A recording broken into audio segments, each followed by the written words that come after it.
Good morning. Happy Solar System Day, Sphere of Light Day, Law of Spheres Day. Um, I cried a lot in my art this morning, a little while ago, but there are certain things that I experience when I experience it for reasons that I'm supposed to experience it. And I was watching a video yesterday by Adam1414, which is associated with a lot of stuff that Yellow Rose for Texas put up on her YouTube channel. And this particular video had to do with, how would you put this? It's called The Pit or the Lake of Fire. And it was mentioned in that video, a movie called The Knowing. So I downloaded the movie and watched it last night. And it is a very powerful movie. And it essentially starts out where this small girl who's in an elementary school in the 1950s, there was an exercise to make a time capsule.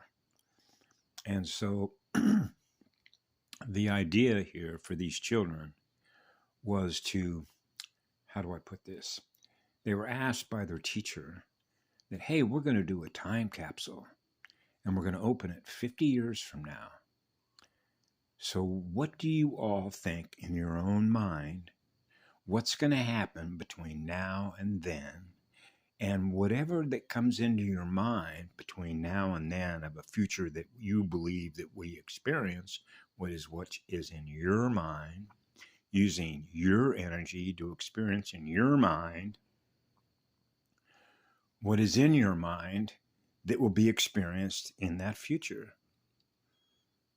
So this girl named Lucinda wasn't drawing any pictures. She was running a sequence of numbers, sequences, experiences that are sequenced mathematically. Now you get into why they named the movie Knowing. So why this was powerful is, as many of you may know, the militaries, the corporations, particularly corporations, because they have a self-interest in their corporation because they operate on self. They're not in love and service to others because their drive motor is to accumulate more power through accumulating more energy in numbers. So they play a numbers game. So you realize that the universe is a mathematician. Right? So what happens is that this girl wrote all these numbers down, and then you fast forward to a professor of astrophysics at MIT, considered to be a think tank for all the most brilliant science guys. And so what ends up happening is they opened that time capsule, right? And what happened is that it happened to be that his son, Caleb, happened to have gotten an envelope when the time capsule was opened 50 years later and saw all the numbers. Then Nicolas Cage, playing his father, looked at those numbers. He began running the numbers in sequence and realized, whoa, these numbers are tied to precise events with precision. Now you can get into the gematria side of this, and numbers and letters are energy because numbers are associated with letters. Now you can tie that directly to fire letters in your instruction sets, which is represented by your operating system, run by your consciousness, right? In this case, my soul consciousness, led by spirit. So I was able to make a reference into this because he began experiencing in the future, going to places that these numbers were associated with what? A graphical user interface, along with a global positioning system on latitude, position, And he would go to that position, and that event would occur in the future.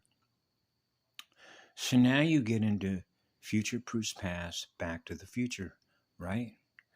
So the reason that it was so powerful is because that knowing I knew as a child. When I was about 4 years of age, because in the movie there were these beings that they met, the children had met, his son Caleb, and another woman who happened to be the daughter of Lucinda. Lucinda was the one putting all these numbers in sequence of the future that she was experiencing in her mirror, otherwise known as a built-in looking glass. That's right. So I have a built-in looking glass. And the reason for that is because you realize that you have a built-in mathematician when you're running at 0 ohms as a polarity integrator anchored to the magnetosphere of a planet. So that meant that I could see the future. But what it really is timelines based on math codes. Okay?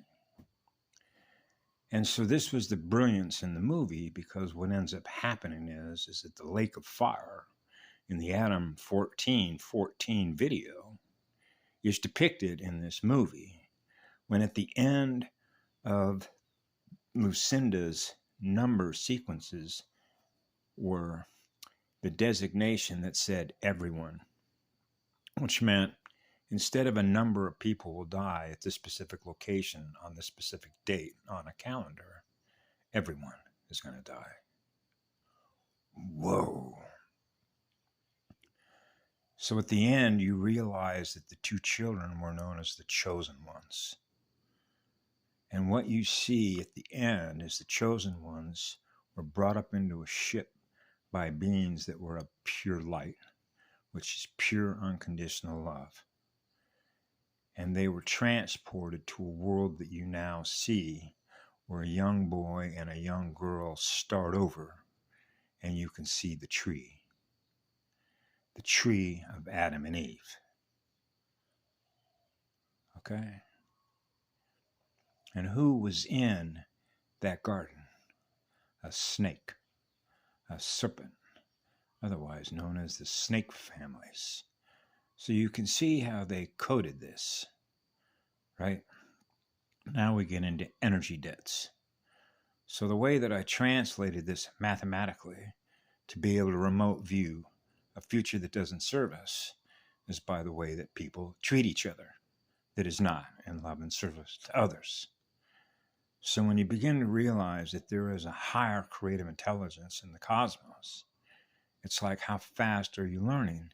Because if you're not learning fast enough, and you realize that you're using your energy in service to self, that represents why so many people suffer, how could you possibly expect to go on when the rest of the universe has already moved on, because they are what love is, in love and service to others? So the final scene was where they mentioned the Pleiades and a solar flash, highly radiated energy coming in.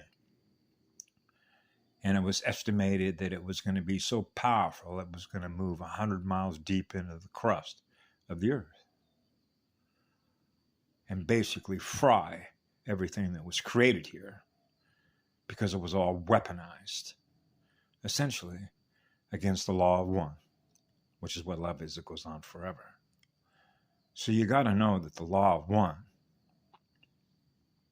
has the last say, which is the most powerful energy to be brought to bear, because that's the law. So when you honor the highest law, which is the highest load of conduct as an engine of creation, it was very much depicted in the movie. And this is why I cried for so many years of my life, and still do, because you have so much love and compassion for everybody that is here, and not just people standing on 2 feet, but everything in nature that has experienced everything that we have experienced here as a result of all the wars. Weaponized consciousness. Weaponized consciousness connected between one minds and others through technology transfer in order to build better toys that are used against the law of one. So the lake of fire you could see depicted in the cams, in the Core 1 and 2, the LASCO cams that both Yellow Rose and Adam 1414 showed. The horn being blown. So you got to know that there is accountability in a universe for what you use your energy for, and I've always known that. So what was rather unique about that is when I woke up a little while ago, I had a dream. And that dream was associated with that movie, of what was going on in that movie, because what was going on in that movie was associated with what I experienced since I was a small child. About how intelligent agencies and remote viewing and how you know what you know when you know it. And why you know what you know when you know it. And that is a gift from heaven. Because heaven knows you. Heaven knows your heart and soul. Heaven loves you for the love that you have in your heart and soul for heaven. So we were born in heaven. That's right. And heaven's here on the ground with all of you. Have a merry day with all your loved ones. I love you all with all my heart. Take care. Aloha.